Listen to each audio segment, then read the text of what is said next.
ನಮ್ಮೂರಿಂದ ಅವಕಾಶ ಸಿಗ್ಬೋದಾ next? Sir ಅವ್ರು ಕೊಟ್ರೆ ಗೆದ್ದೆ ಗೆಲ್ತಾರೆ ಸರ್. ಹೌದಾ?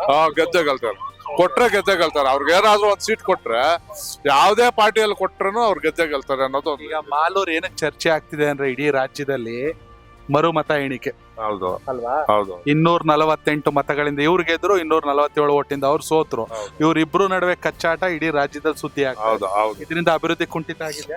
ಸರ್. ಅಭಿವೃದ್ಧಿ ಕಡಿಮೆನೆ ಸರ್, ಅಷ್ಟಿಲ್ಲ. ಯಾಕಂದ್ರೆ ಈಗ ಅವ್ರದೇ ಸರ್ಕಾರ ಇರೋದ್ರಿಂದ ಬೇಕಾದಷ್ಟು ನಮ್ಮ ಅನಿಸಿಕೆ ಏನೋ, ನಮ್ಮ ಅನಿಸಿಕೆ ಬೇಕಾದಷ್ಟು ಆಗ್ಬೋದು ಅಭಿವೃದ್ಧಿ ಅಂದ್ಕೊಂಡ್ರಿ ನಾವು. ಯಾಕಂದ್ರೆ ಅವ್ರದೇ ಸರ್ಕಾರ, ಅವ್ರದೇ ಇದಿದೆ, ಬೇಕಾದಷ್ಟು ಮಾಡ್ಬೋದು ಅಂದ್ಕೊಂಡ್ರಿ. ಬಟ್ ಅಷ್ಟು ನಾವು ಅಂದ್ಕೊಂಡಷ್ಟು ಆಗ್ತಾ ಇಲ್ಲ. ಸರ್, ನಿಮ್ ಪ್ರಕಾರ ಮಾಲೂರ್ಗೆ ಇದೊಂದು ಸರಿ ಆಗ್ಬೇಕಂದ್ರೆ ಏನಾಗ್ಬೇಕು ಸರ್?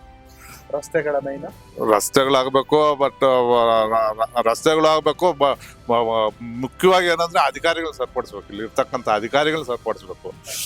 ಈಗ ನಮ್ಮ ಕುಡೇನೂರು ಗ್ರಾಮ ಪಂಚಾಯತಿ ಕ್ಷೇತ್ರ, ಕುಡೇನೂರಲ್ಲಿ ಗ್ರಾಮ ಪಂಚಾಯತಿ ಇರೋದ್ರಿಂದ ಆ ಗ್ರಾಮ ಪಂಚಾಯತಿಯಲ್ಲಿ ಬರ್ತಾರೆ ಅಧಿಕಾರಿಗಳು, ಕೂತ್ಕೊಂತಾರೆ, ಅಲ್ಲೇನೋ ಮಾಡ್ಕೊಂತಾರೆ, ಪಂಚಾಯತಿಯಲ್ಲಿ ಓದ್ತಾ ಇರ್ತಾರೆ. ಬಟ್ ಊರೊಳಗಡೆ ಬಂದು ಓಡಾಡ್ಬೇಕು, ಹಳ್ಳಿ ಓಡಾಡ ಅಧಿಕಾರಿಗಳು ರೂಮ್ ಒಳಗಿಂದ ಎದ್ದು ಬಂದು ಮೈ ಚಳಿ ಬಿಟ್ಟು ಕೆಲಸ ಮಾಡ್ಬೇಕು. ಮಾಡಿದ್ರೆ ಆವಾಗ ಸ್ವಲ್ಪ ಡೆವಲಪ್ಮೆಂಟ್ ಆಗ್ತೈತೆ. ಈಗ ಇದೇ ರೂಟಲ್ಲಿ ಸ್ವಲ್ಪ ಕೆಳಗಡೆ ಹೋಗಿ ಎಲ್ಲ ಚರಂಡಿಯಿಂದ ತಗೊಂಬಂದು ರೋಡಲ್ಲಿ ಕಟ್ಕೊಂಡಿದ್ದಾರೆ. ಬಟ್ ಅಧಿಕಾರಿಗಳು ಕೇಳ್ತಾ ಇಲ್ಲ.